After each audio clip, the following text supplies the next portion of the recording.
সারা পৃথিবীর আলেম ওলামা যদি এক ফিল্ডে বলে যে গণতন্ত্রের নীতিতে নেতা নির্বাচন করতে হবে, তা হবে হারাম, আলেমরাও যদি তা হবে নাজায়েজ। সারা পৃথিবীর আলেম যদি এক জায়গাতে হয়ে বলে গণতন্ত্রের নীতিতে নির্বাচন করে নেতা নির্বাচন করতে হবে, এটা হারাম, চিরদিনের জন্য হারাম। শেখ আব্দুর রাজ্জাক বিন ইউসুফ তিনি যে বক্তব্য দিছে যে সারা পৃথিবীর সমস্ত আলেমরাও যদি গণতন্ত্রের পক্ষে কথা বলে বা গণতন্ত্রের কথা বলে, তারপরেও গণতন্ত্র হারাম, গণতান্ত্রিক পদ্ধতি হারাম, গণতন্ত্র কুফুরি, সারা পৃথিবীর সমস্ত আলেমরা বললেও।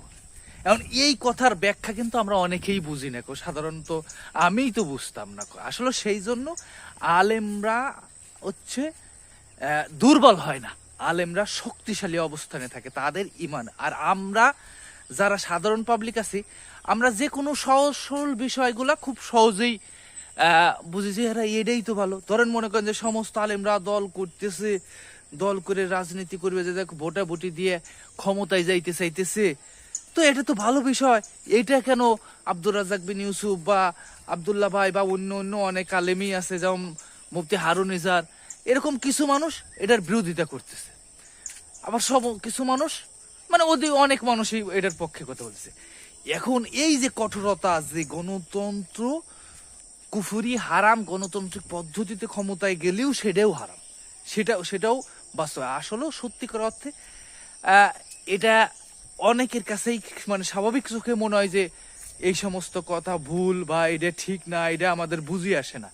কিন্তু বাস্তবতা সত্যিকারের অর্থেই খুবই জটিল। ধরেন গণতন্ত্র দিয়ে পৃথিবীর কোথাও ইসলাম প্রতিষ্ঠা হয় নাই। আর এই যে গণতান্ত্রিক পদ্ধতি, এটা আপনি তো গণতান্ত্রিক আইন কাঠামোর ভিতর দিয়ে যায় সেটাই আপনি খেলাফা প্রতিষ্ঠা করতে চাইতেছেন বা এটা করতে চাইতেছেন, এটা কখনো কোনোভাবেই সম্ভব না, কোনোভাবেই সম্ভব না। এটা অনেক ব্যাখ্যা তারা দিছে, অনেকেই দিছে, কিন্তু আমাদের সাধারণত বুঝে আসে না, যেটা আসলে খুবই জটিল। কিন্তু প্রেক্ষাপট বাস্তবতা দেখেন অন্যরকম।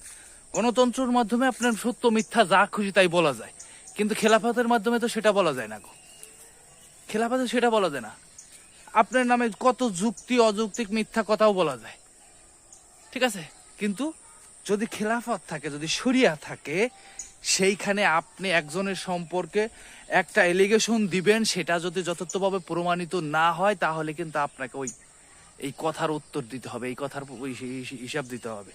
কিন্তু গণতন্ত্রে তা নাই। আপনি আপনার বিরুদ্ধে যা খুশি তাই অভিযোগ দিয়ে দেওয়া যাবে, যা খুশি তাই বলা যাবে, বুঝলেন নাই? ওই যে বাক স্বাধীনতা বা সমালোচনা, আলোচনা, এই হলো অবস্থা, ঠিক আছে। সেজন্য যেটা হবে না সেটা নিয়ে আসলে আমরা সাধারণত বুঝে আসে না, এটাই হলো মূল বিষয় আমাদের।